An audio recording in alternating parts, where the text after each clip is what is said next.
कुंती का वरदान। कुंती को दुर्वासा ऋषि द्वारा दिए गए वरदान की कथा।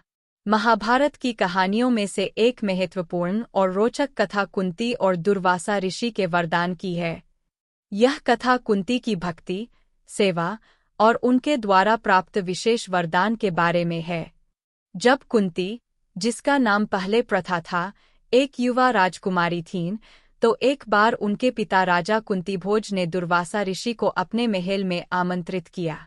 दुर्वासा ऋषि अपने क्रोध के लिए प्रसिद्ध थे, लेकिन कुंती ने उनकी सेवा पूरी निष्ठा और भक्ति से की। कुंती ने बड़े धैर्य और प्रेम से दुर्वासा ऋषि की सेवा की, जिससे ऋषि अत्यंत प्रसन्न हुए। कुंती की सेवा और भक्ति से प्रभावित होकर दुर्वासा ऋषि ने उन्हें एक विशेष वरदान दिया। उन्होंने कुंती को एक मंत्र दिया जिसके माध्यम से वह किसी भी देवता का आवाहन कर सकती थीं और उस देवता से एक पुत्र प्राप्त कर सकती थीं।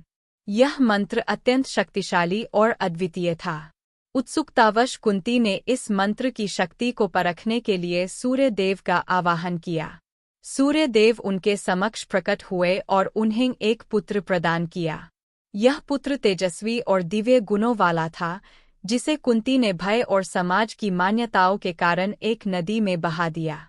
यही पुत्र बाद में कर्ण के नाम से प्रसिद्ध हुआ, जो महाभारत के सबसे महान योद्धाओं में से एक था। विवाह के बाद कुंती ने इस वरदान का उपयोग पांडवों को जन्म देने के लिए किया। उन्होंने धर्मराज, यम, वायु, पवन और इंद्रदेव का आवाहन किया और उनके पुत्र क्रमशः युधिष्ठिर, भीम और अर्जुन हुए। माद्री, जो पांडु की दूसरी पत्नी थीं, ने भी इस मंत्र का उपयोग करके अश्विनी कुमारों का आवाहन किया और उनके पुत्र नकुल और सहदेव हुए। कुंती का यह वरदान महाभारत की कथा में एक महत्वपूर्ण भूमिका निभाता है। यह वरदान न केवल पांडवों के जन्म का कारण बना बल्कि उनकी महानता और वीरता का भी स्रोत बना।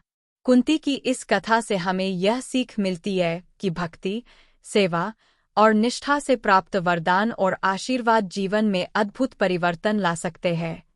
यह कथा हमें यह भी सिखाती है कि महानता और वीरता किसी भी परिस्थिति में प्राप्त की जा सकती है, बशर्ते हमारे संकल्प और कर्म सच्चे हों।